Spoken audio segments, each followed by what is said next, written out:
Saya difitnah oleh beberapa orang mengatakan dongeng tentang akhir zaman. Bahwa di akhir zaman itu saya pernah menyampaikan akan terjadi suatu masa berperang itu bukan lagi dengan senjata biasa. Tapi persis seperti Ahlul Badr.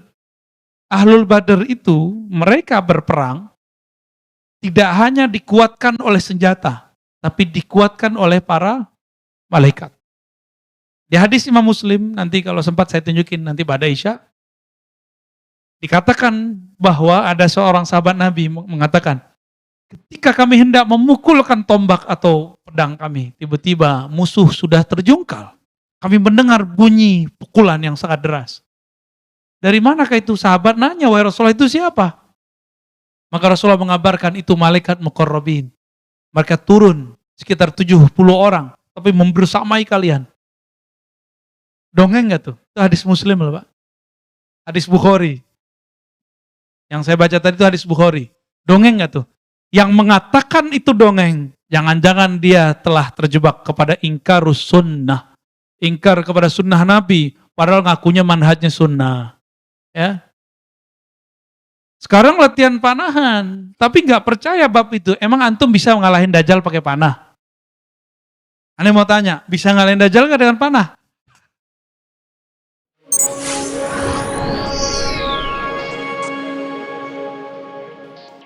Sesungguhnya, awal agama itu adalah makrifatullah, mengenal Allah. Bismillah, walhamdulillah, wa bisanadina al-muttasil ila sayyidina Nabi sallallahu alaihi wasallam.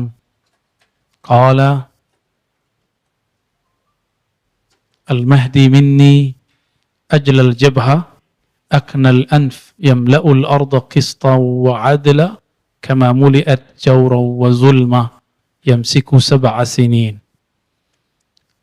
Bapak saudara yang makan Allah, insyaallah sampai Isya nanti kita akan membedah hadis-hadis mengenai Al-Imam Al-Mahdi, terutama setelah daulah ala minhajin nubuwah berdiri.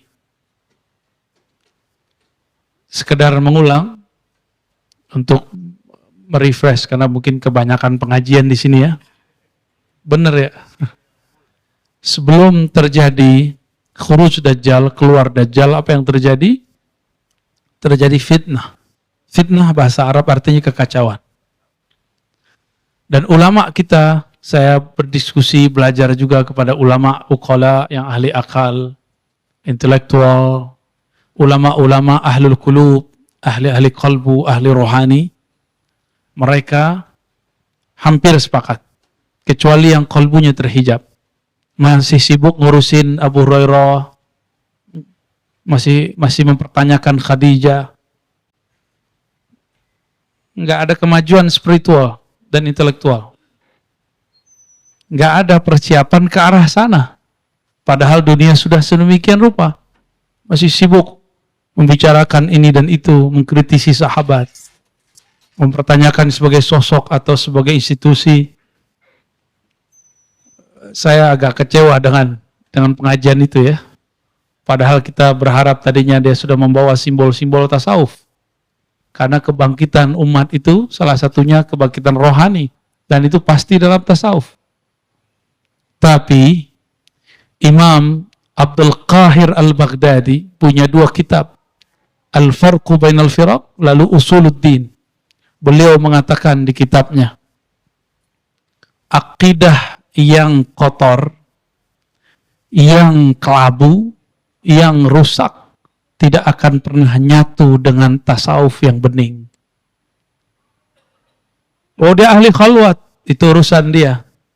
Berarti khalwatnya bukan ma'allah. Masih sibuk. Ya. Kalau kita mempertanyakan sosok Abu Hurairah, maka ada 5.000 hadis yang akan dibuang. Apakah Imam Bukhari bodoh? Apakah Imam Ahmad bodoh? Apakah Imam Syafi'i bodoh?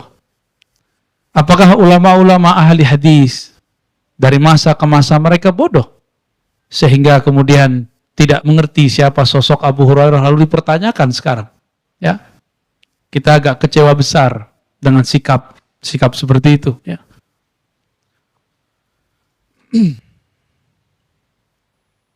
Perdebatan itu pernah muncul dulu tahun 40-an, 50-an, 60-an, 70-an di Mesir. Ketika muncul kelompok namanya Inkarus Sunnah. Apa nama kelompoknya? Inkarus Sunnah. Dulu ada tokohnya namanya Abu Rayah. Abu juga, Abu Rayah. Dan dia menuduh Abu Rayah itu cuma seorang pemalsu hadis. Masa 3,5 tahun bisa hadis lebih banyak daripada Ali? Lebih banyak daripada yang lain. Belum lagi nanti mereka mengatakan hadis Abu Hurairah adalah produk politik. Macam-macam lah ya. Kul ma syi'ta. Katakan yang kamu mau ya. Kita sudah punya panduan dari dulu. Bahaya nggak? Hadis Bukhari itu kalau nggak diulang-ulang, itu 4.000 sampai 5.000 tanpa pengulangan. Abu Hurairah, jika dikumpulkan semua riwayatnya sahih dan hasan dan dhaif, sekitar 5.000. Kalau kita pertanyakan Abu Hurairah, gimana nasib hadis-hadis ini? Wacana, tapi dijadiin pengajian, itu jadinya. Maka saya mengimbau kepada para diri saya sendiri, jangan jadikan wacana bahan pengajian. Ya, jangan jadikan wacana pemikiran di kampus dibawa ke mimbar yang suci. Kasihan jamaah, kasihan umat. Dan Rasulullah SAW melarang untuk memperolok-olok sahabatnya. Ada yang lebih tinggi, katanya sufi, katanya bertasawuf, mengajarkan kitab-kitab Syekh Abdul Qadir Jilani. Apa ada zikir dia lebih banyak dari Abu Hurairah? Abu Hurairah zikir setiap malam 12.000. Antum lihat kisahnya. Dan itu riwayatnya sahih. Saya kecewa berat lah ya. Semoga beliau memperbaiki di masa depan ya. Amin. Ya, kita nggak ada kebencian dengan seseorang. Tapi kalau dia membenci sahabat Nabi, maka dia layak dibenci. Ya. Tapi jika itu sebuah kekeliruan, ya semoga dia perbaiki. Ya. Baik. Kita masuk ke hadis, ini hadis Imam Abu Daud, ya, bahwa di akhir zaman akan terjadi fitnah akhir zaman, dan itu panjang. Puncaknya ada 2, muncul Dajjal dan terakhir nanti ada lagi Ya'juj dan Ma'juj. Yang kita bicarakan dari kemarin adalah pra Dajjal keluar dan setelah Dajjal dibunuh. Tadi saya katakan kami dialog dengan ulama-ulama ahlul qulub, ulama-ulama intelektual, dan mereka cenderung mengatakan apa? Bahwa virus-virus yang berkembang belum lama ini itu adalah pertanda awal dari fitnatut Dajjal. Secara kedokteran silakan katakan ahli kedokteran, secara politik silakan, bisnis silakan. Saya membicarakan sisi yang lain. Kalau dokter boleh berbicara sisi dia, kenapa saya nggak boleh berbicara sisi saya? Ya, mungkin ada beberapa orang yang mungkin mengatakan, Ustadz ini dongeng. Kita butuh sesuatu yang real. Ya, ini juga ada hadisnya. Kita punya data. Sebelum ilmu kamu ada, hadis ini sudah ada. Sebelum ilmu kedokteran, politik, bisnis semua ada, ilmu ini sudah ada. Ya, jangan terlalu sombong lah. Kemudian mengatakan orang yang berbeda faham, beda pandangan dengan kita, kemudian dongeng, ya.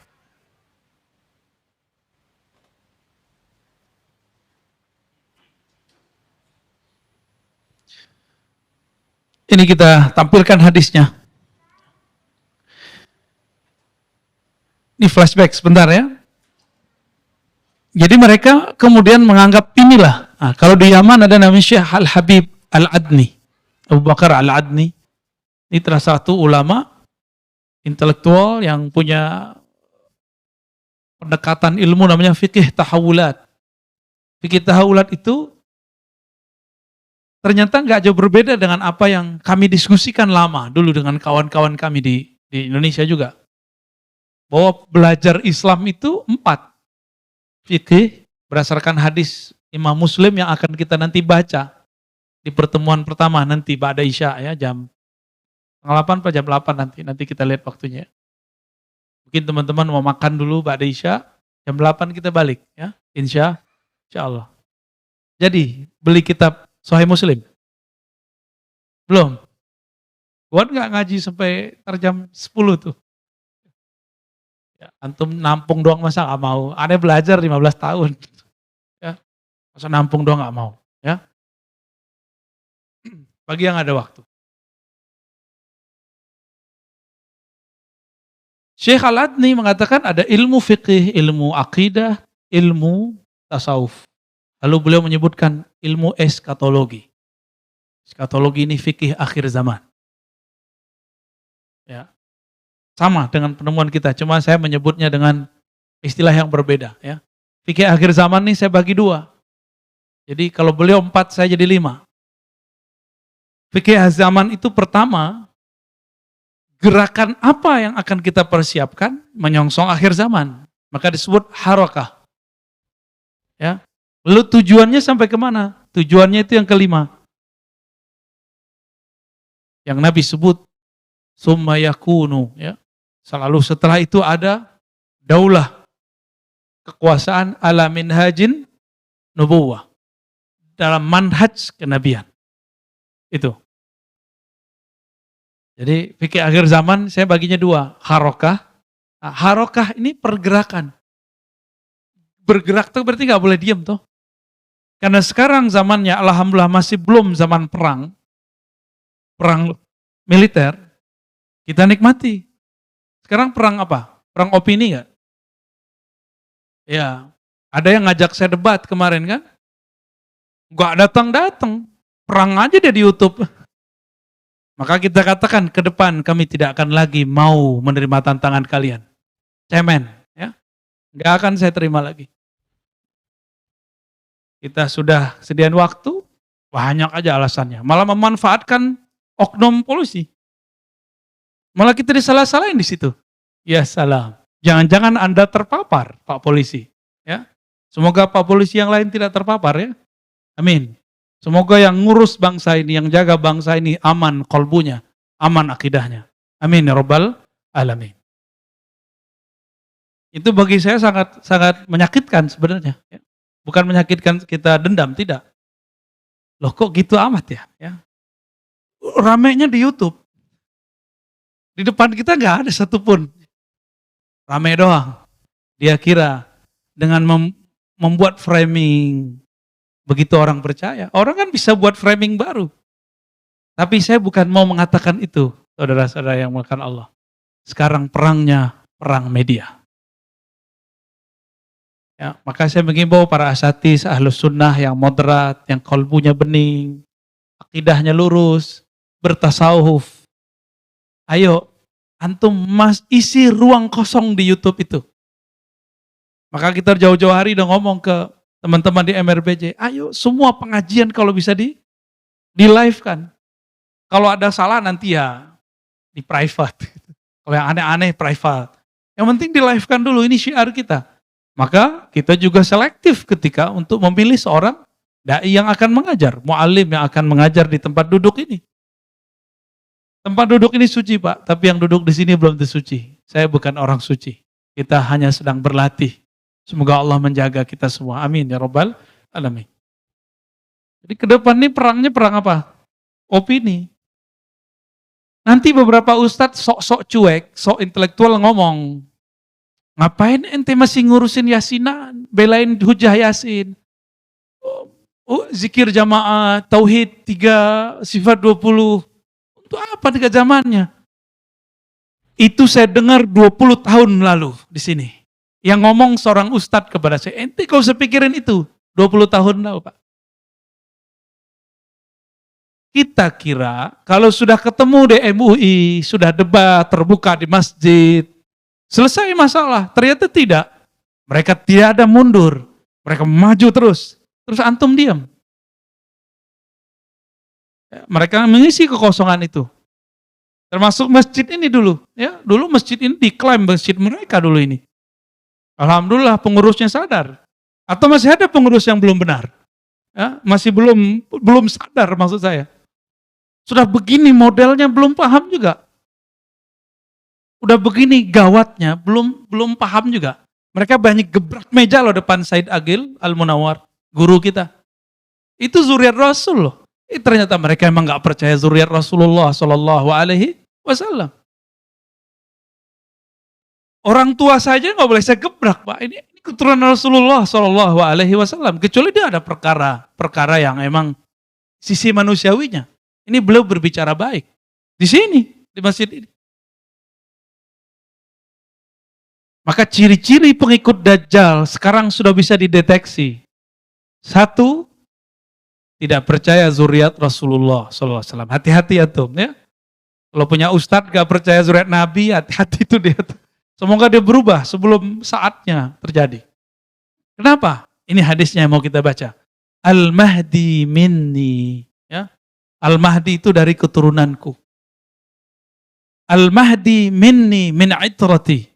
Al-Mahdi itu dari keturunanku, dari itrahku. Min waladi Fatimah. Dari zuriat Fatimah. Ini hadisnya. Kita crop coba. Lihat jelas ya. Ini nomor hadisnya.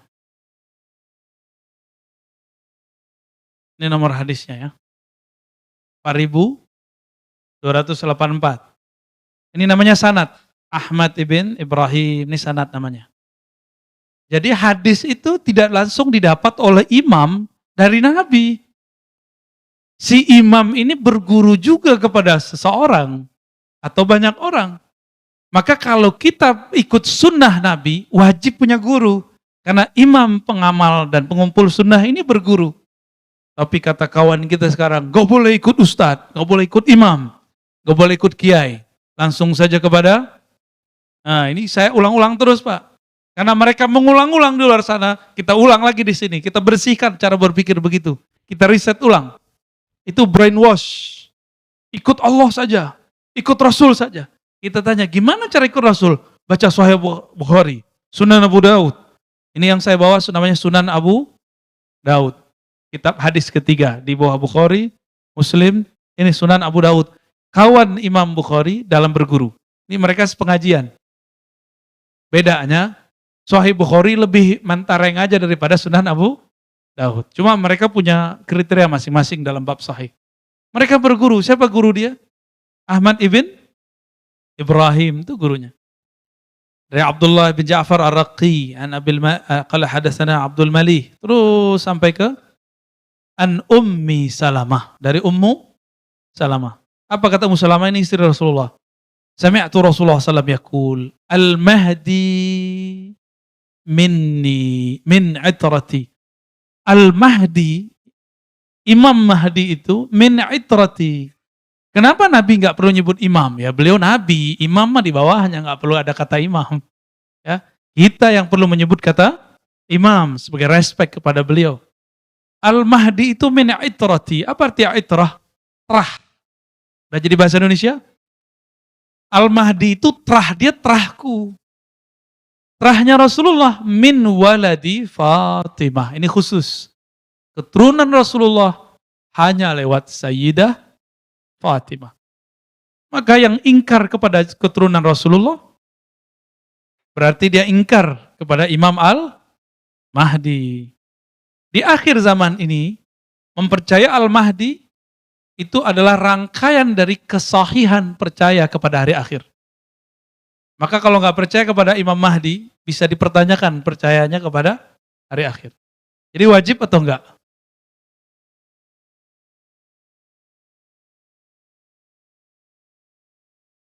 Dipercaya terhadap hari akhir, di dalamnya ada tanda-tanda kiamat. Salah satunya khurujul Mahdi, munculnya Al-Imam Al-Mahdi. Ini hadisnya. Berarti mulai hari ini hormat nggak sama zuriat Nabi? Hormat. Tapi manusia biasa, mereka manusia biasa. Karena di darahnya ada darah Rasulullah Shallallahu Alaihi Wasallam. Habaib itu sebenarnya gelar tinggi. Setiap yang lahir itu gelarnya Sayyid. Cuma sama kita udah muka Arab aja, punya fam lagi, langsung panggil Habib. Enggak. Yang berhak dipanggil Habib sebenarnya adalah zuriat yang alim dan dia punya murid. Dicintai oleh murid-muridnya, dicintai oleh orang sekitarnya. Disebut dengan Al-Habib. Ya. Itu sejarah Al-Habib. Kalau enggak cukup namanya Sayyid. Ya. Sayyid Aqil Munawwar sampai sekarang tidak menyebut dirinya Al-Habib. Padahal beliau Al-Habib, guru kita. Beliau menyebut dari ayahnya disebut As-Sayyid. Ya. Di Indonesia turunan Rasulullah sudah sangat banyak. Ada Asy-Syarif Hidayatullah. Itu keturunan Rasulullah, tapi jalur Hasan. Ada Syekh Maulana Ibrahim As-Samarkandi, itu di Tuban. Anaknya Sunan Ampel, lalu anaknya lagi namanya Sunan Bonang, Sunan Derajat, dan lain-lain. Itu masih keturunan zuriat Rasulullah SAW. Yang murni orang Jawa, Nusantara sepertinya Sunan Kalijogo, Sunan Kalijaga itu. Wallahu alam. Itu penemuan kita sementara. Barangkali ada penemuan lain, wallahu alam. Ya. Jadi Al-Mahdi dari zuriat Rasulullah. Maka menghormati mereka, kita khawatir jangan-jangan dari zuriat ini ada keturunan Rasulullah yang menjadi Al-Imam Al-Mahdi. Dan Rasulullah mengatakan dalam hadis Imam At-Tabarani, Al-Kalabazi, dan lain-lainnya, Ahibbu ahla baiti hubban li. Cintailah zuriatku karena engkau cinta kepadaku. Jadi bukan karena dirinya, tapi karena di dalam dirinya ada warisan Rasulullah SAW. Dan Bapak, Saudara makan Allah, kiamat tidak akan terjadi kalau masih ada dua pewaris. Satu pewaris ilmu Rasulullah, yang kedua pewaris nasab Rasulullah Sallallahu Alaihi Wasallam. Ya, itu para sayyid, ya, para sadah, itu mereka beban mereka lebih berat dari kita. Karena mereka kalau dosanya itu digedein. Satu tapi gede hitungnya. Kenapa? Mereka membawa darah Rasulullah Sallallahu Alaihi Wasallam. Ya, bukan berarti para sayyid Habib ini tidak ada dosa. Mereka ada dosa. Sama kayak kita persis. Yang nggak belajar ya nggak jadi ulama. Yang dagang ya jadi pedagang. Yang sekolah, yang berpolitik jadi politisi. Sama kayak manusia biasa. Perbedaannya dia dipilih Allah menjadi zuriat Rasulullah SAW. Kita bukan. Gitu ya. Karena kita bukan zuriatnya dari sisi nasab, maka carilah nurnya dari sisi ilmu. Ini hadisnya. Hadis ini sahih ya. Oke. Ini satu riwayat.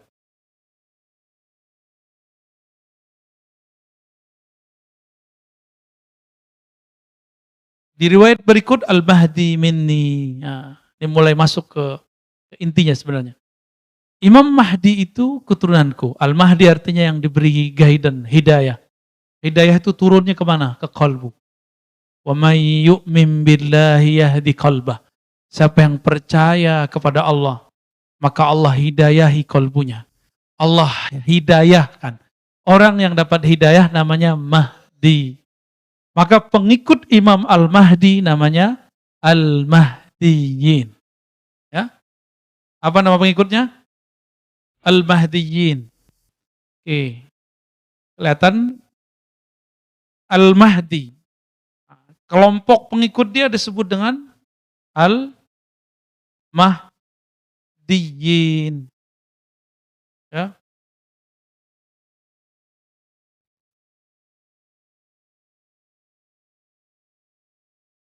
Apa arti Al-Mahdiyin? Orang yang kolbunya diberi petunjuk oleh Allah. Berdasarkan surat Taghabun tadi. Wa may yu'min billah yahdi qalbah. Siapa yang percaya kepada Allah, maka Allah guidance kolbunya. Maka siapakah kriteria Al-Mahdiyin ini? Satu, dia mukmin. Ya, mukmin. Satu. Mukminnya tidak hanya dengan mulut, tapi dia bergerak dengan kolbunya. Maka dia ahlul qulub, ya. Ahli kolbu. Kolbunya hidup.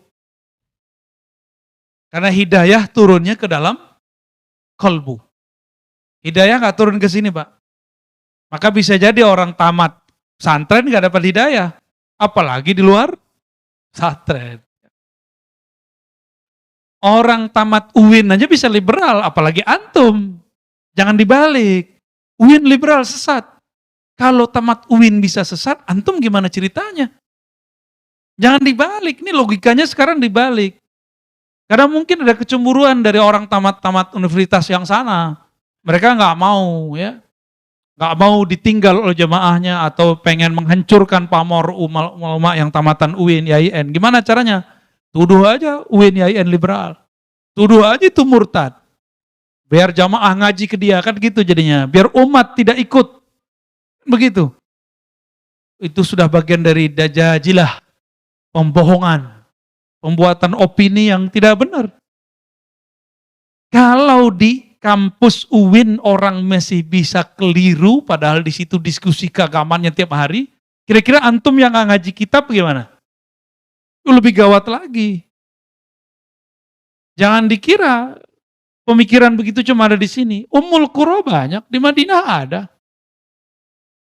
Antum kan nggak suka sama orang yang aneh-aneh dikit. Padahal kadang aneh itu ada yang benar loh. Karena Nabi mengatakan ghuraba. Ya. Orang-orang aneh itu bagus malah. Aneh itu bukan penampilan. Aneh itu adalah kebeningan kolbu di saat semua kolbu kotor. Ini malah sibuk di baju, sibuk di celana. Itu gagal fokus namanya. Sibuk itu di kolbu ini karena yang tidak berubah dari dulu adalah guidance di kolbu. Kalau pakaian berubah karena budaya berubah. Dulu Rasulullah pakai sarung, antum sekarang pakai celana. Ada yang pakai gamis. Emang Rasulullah pakai gamis begitu? Kan enggak juga. Rasulullah pakai sarung, pakai baju atas, terus kemudian pakai jubah luarnya. Itu budaya di zaman Rasul, mungkin nggak cocok di zaman kita. Silakan pakai celana, nggak apa-apa. Tapi saya ingin mengikuti sarungnya Rasulullah. Kami ngaji kepada Syekh Abdul Razak Al-Aswad ya, dari Aleppo. Dia lihat saya dan teman-teman saya pakai sarung. Apa kata beliau? Enta talbas ma yalbashu Nabi, libas qadim. Pakaianmu pakaian Nabi bener. Kenapa? Saya bingung. Ini pakaian kiai kami nih, Syekh. Bukan, dia bilang gitu. Nabi itu yalbas al-izar. Nabi menggunakan sarung. Cuma kan gak cocok Pak ngampus pakai sarung. Ya, karena nasibnya kayak saya lagi pernah makir di kampus pakai sarung, mau disetrap kita sama security-nya. Ya, nggak tahu dia kalau kita dosen di situ. Nasib pakai sarung ke kampus. Itu seumur-umur saya sekali datang tuh kampus pakai sarung. Padahal dulu anti sarung, kemana-mana pakai celana. Karena di tempat saya dulu nggak biasa orang pakai sarung, pakai celana aja kemana-mana. Sekarang dapat hadis sarung kita pakai sering-sering ya. Alhamdulillahirabbil. Jadi yang disebut Al-Mahdi ini dia percaya. Percaya itu bisa nggak setengah-setengah? Saya percaya tapi dikit, nggak bisa begitu. Percaya itu nggak ada hubungannya dengan cocokologi. Ya, inilah rahasianya. Kenapa Allah samarkan dari manakah Al-Mahdi keluar? Supaya orang-orang yang palsu-palsu nongol sebelum waktunya. Dan Nabi sudah mengatakan begitu, khairul qurun qarni, sebaik-baik kurun di zamanku, abadku, lalu abad setelahku, lalu abad setelahku. Setelah itu apa kata beliau? Akan muncul orang yang bersaksi sebelum bersumpah, yang bersumpah sebelum bersaksi. Kan sekarang muncul. Nanti lihat aja Pak, 2000 berapa ya, nanti ada lagi virus, orang tegang lagi sedunia, muncul orang-orang stres ngaku Al-Mahdi. Al-Mahdi nggak perlu ngaku. Dia sudah Al-Mahdi dari lahirnya. Dia tidak menjadi Al-Mahdi karena dibaiat orang, dia sudah Al-Mahdi sebelum dibaiat. Tapi Allah sembunyikan dia. Karena ada kata kunci nanti di sini. Dan beliau adalah orang yang percayanya sangat kuat. Kepercayaan, imannya sangat dahsyat. Mukminnya sempurna. Tapi dia keep dalam-dalam di dalam kolbunya. Di dalam kolbu itu. Maka dia balut. Disitulah Allah menggaidennya. Kalau gerak kolbu beda gak dengan gerak ini? Kalau ini maunya on time, perfeksionis, ya enggak? Ini gaya ini Pak, ini angkuhnya otak kita. Kita maunya perfeksionis. Gerakan tuh harus begini. Harus buat strata pergerakan, kurikulum pergerakan. Itu ini maunya. Kalau kolbu kan nggak begitu. Kalau kolbu, dia bermula dari kebeningan kolbu yang terpancar dari ruh. Ruh itu hembusan dari Allah. Disitulah Allah mengirim kalam-kalamnya. Maka kolbu nanti dapat hidayah. Yahdi kalbah. Berarti di belakang ilmu kolbu, ilmu apa? Ilmu ruh. Inilah pencirian Al-Mahdiyin. Dan maka kelompok Al-Mahdiyin itu nanti, penciriannya mereka menguasai ma'rifatur ruh. Mengetahui ilmu ruh. Oh sekarang banyak tuh di YouTube ilmu ruh. Ya antara itu mana yang benar? Ya, antara yang paling dekat ke sunnah Nabi aja. Ya, yang paling dekat dengan Al-Quran. Yang paling dekat dengan kolbu. Bukan akal-akalan. Bukan hafalan. Ilmu ini bukan ilmu hafalan. Dia masuk ke dalam kolbu. Nyambung? Siapa yang disebut Al-Mahdiyin? Orang yang ahli ruh. Ma'rifatnya tidak hanya semua ma'rifat kolbu. Di kolbu ma'rifatnya ma'rifat zikir, ijazahan, wirid. Sampai di situ. Riyadhah, mujahadah, zikir, ijazahan. Udah gitu aja. Namanya torikot. Gak cukup di situ. Torikotnya harus terus. Sampai torikot ruhani. Karena disitulah dia dapat menangkap hidayah dari Allah Subhanahu wa ta'ala. Jadi ketika disebutkan wa may yu'min billahi yahdi qalbah. Siapa yang percaya kepada Allah, maka Allah guidance kolbunya. Lewat apa? Lewat ruh. Itu cara menerjemah ayat ini. Ya, surat At-Taghabun.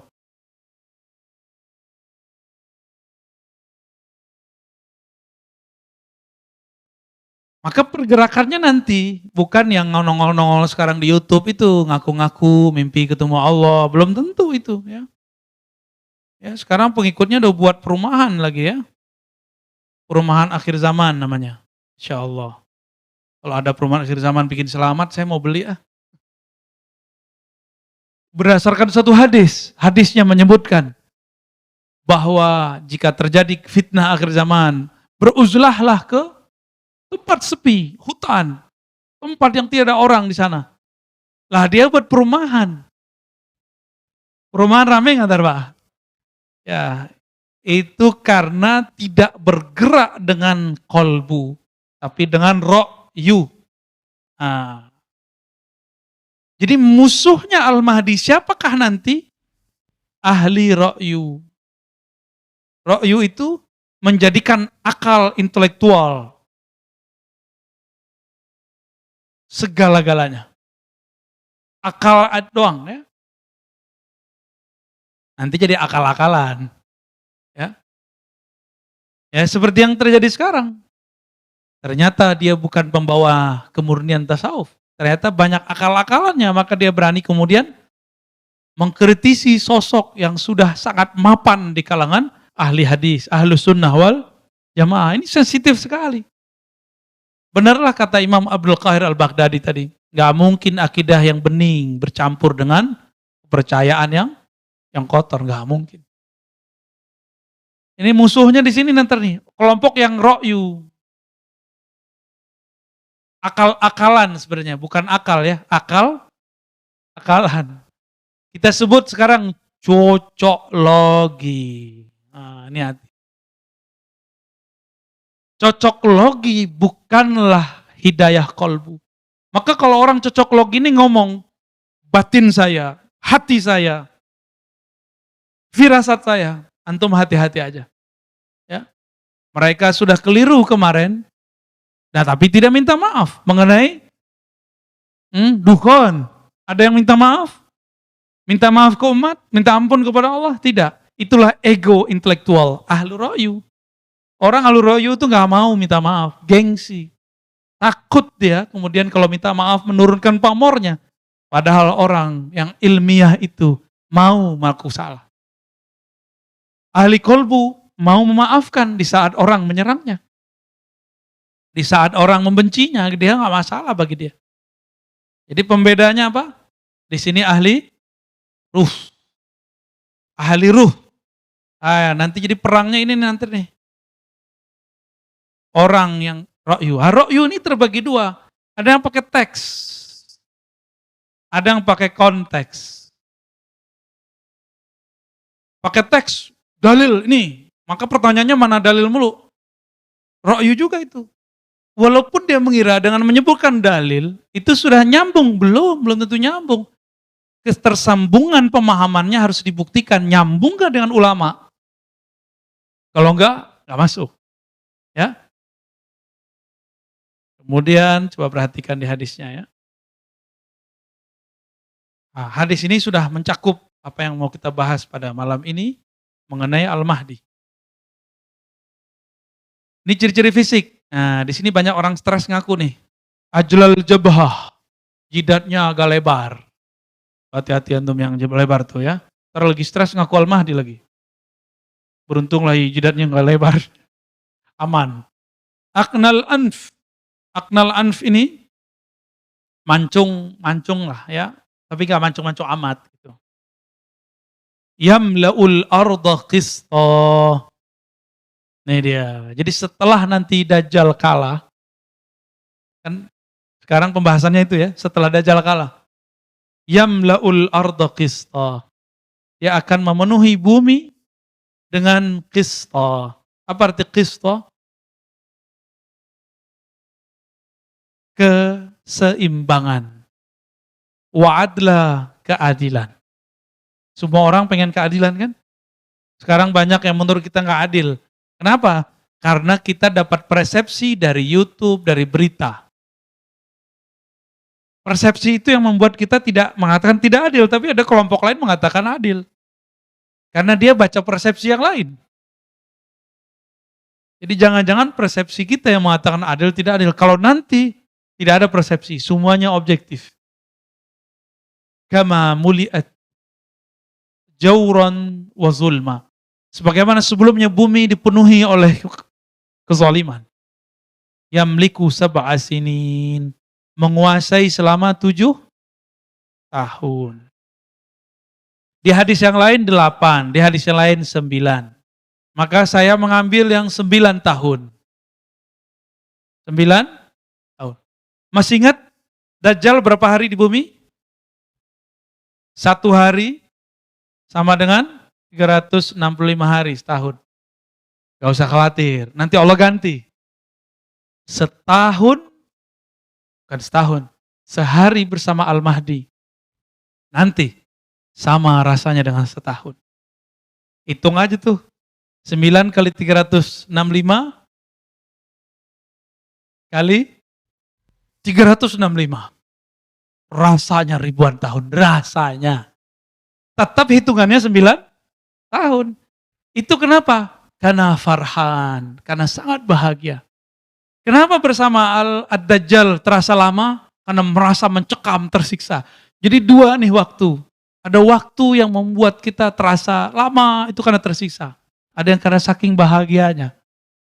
Nanti di zaman itu, di pendek cerita, kita simpulkan banyak hadis. Di zaman itu, gak ada lagi orang yang berhak nerima zakat.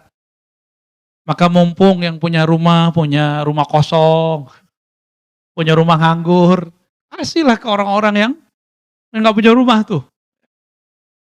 Yang punya harta numpuk, bagi-bagilah. Ini waktunya sudah dekat, Pak. Kalau virus ini berubah modelnya gimana? Nanti tidak ada turun hujan, paceklik, tanaman gak ada tumbuh. Duit bisa dimakan gak? Duit di bank bisa dicairkan gak? Mumpung masih bisa berbagi, berbagilah sekarang. Sebelum berbagi nanti tidak ada artinya. Karena nanti kalau orang udah masuk zaman Al-Imam Al-Mahdi, semua keberkahan Allah turunkan. Gunung-gunung emas tuh nanti dibuka semua. Jadi gak ada orang, kita mau ngasih duit tuh, orangnya punya duit. Yang dulu kita ingat dia miskin, dia gak miskin lagi. Mumpung Bapak ini punya kelebihan, sekarang berbagi. Ada pergerakan dakwah, berbagi. Ada orang ngurusin fakir miskin, berbagi. Ada yang punya pesantren, gak mesti ahlul Quran. Kita ini kan cuma mengatakan yang dibantu itu orang hafiz Quran. Hafiz Quran itu siapa saja yang khidmah kepada Quran.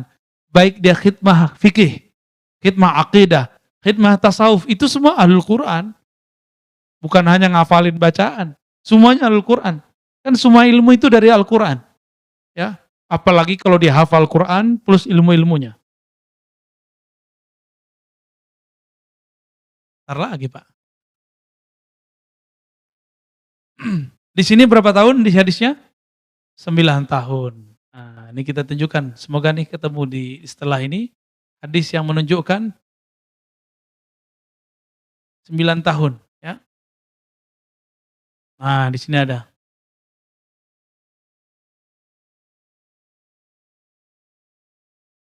Fayalbas sab'a sinin. Lalu Imam Mahdi tinggal selama 7 tahun. Qala Abu Dawud, qala ba'duhun an Hisham ni rawi, Nabi mengatakan tis'a sinin, 9 tahun. Jadi itu perbedaan riwayat. Nah, saya milih yang mana? 9 Pak. Ya kita pilih yang enak Pak. Yang lama.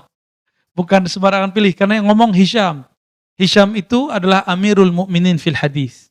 Ya, Amir dalam ilmu hadis. Meskipun hadis ini dhaifkan oleh sebagian ahli riwayat, tapi hadis ini diperkuat oleh setelahnya dan sebelumnya. Maka hadisnya walaupun ini ada yang nulisnya dhaif, tapi dia sudah menjadi hasan, ya. Hadis ini sudah naik menjadi hasan. Kenapa? Karena ada hadis penguat sebelum dan setelahnya. Ada teknik-teknik untuk meneliti hadis. Nanti saya cerita ba'da insya Allah. Ya. Nanti ada yang disebut sahih. Kapan hadis disebut sahih? Jangan asal ngomong-ngomong doang, sahih. Disahihkan Albani. Memang kalau disahihkan Ar-Razi nggak bisa terima. Ya.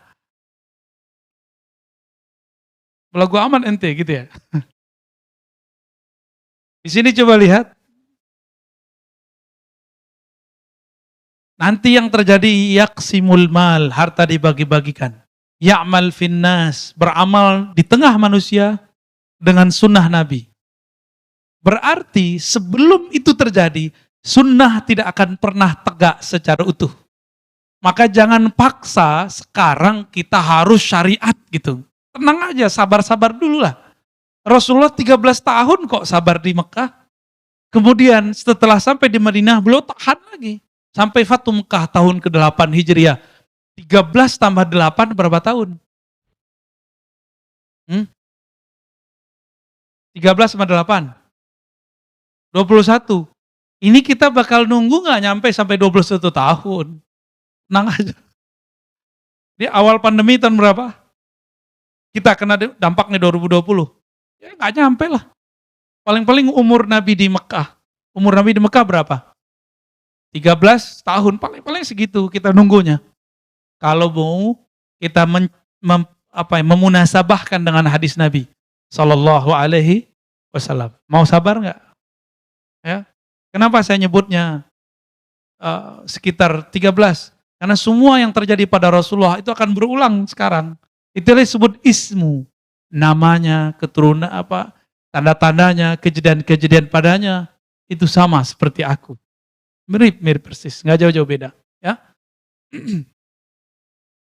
Ini kata kunci, Bapak Saudara makan Allah, maka kita sekarang tidak akan memaksa orang untuk mengamalkan syariat. Ya. Enggak akan kita paksa. Siapa yang mau, ayo. Enggak mau, enggak ada paksa. Jangankan itu, ya. Orang untuk sudah beragama Islam aja, sudah ikut mazhab Ahlussunnah, kita enggak paksa dia bermazhab. Enggak mau bermazhab ya sudah, enggak apa-apa juga. Nanti, ya. Ada satu hal yang mau saya sampaikan sebelum kita sholat ya. Ini azan, ada yang jawab ya? Ya, oke. Saya difitnah oleh beberapa orang mengatakan dongeng tentang akhir zaman. Bahwa di akhir zaman itu, saya pernah menyampaikan akan terjadi suatu masa berperang itu bukan lagi dengan senjata biasa. Tapi persis seperti Ahlul Badr. Ahlul Badr itu mereka berperang tidak hanya dikuatkan oleh senjata, tapi dikuatkan oleh para malaikat. Di hadis Imam Muslim, nanti kalau sempat saya tunjukin nanti pada Isya, dikatakan bahwa ada seorang sahabat Nabi mengatakan, Ketika kami hendak memukulkan tombak atau pedang kami, tiba-tiba musuh sudah terjungkal. Kami mendengar bunyi pukulan yang sangat deras. Dari manakah itu? Sahabat nanya, wahai Rasulullah, itu siapa? Maka Rasulullah mengabarkan itu malaikat muqarrabin. Mereka turun sekitar 70 orang, tapi membersamai kalian. Dongeng nggak tuh? Itu hadis Muslim loh Pak. Hadis Bukhari. Yang saya baca tadi itu hadis Bukhari. Dongeng nggak tuh? Yang mengatakan itu dongeng, jangan-jangan dia telah terjebak kepada ingkarus sunnah. Ingkar kepada sunnah Nabi, padahal ngakunya manhajnya sunnah. Ya. Sekarang latihan panahan, tapi nggak percaya bab itu. Emang antum bisa ngalahin Dajjal pakai panah? Aneh mau tanya, bisa ngalahin Dajjal nggak dengan panah? Kalau bisa, antum aja jadi Imam Mahdinya. Ya. Nggak bisa. Dajjal itu sangat sakti sekali.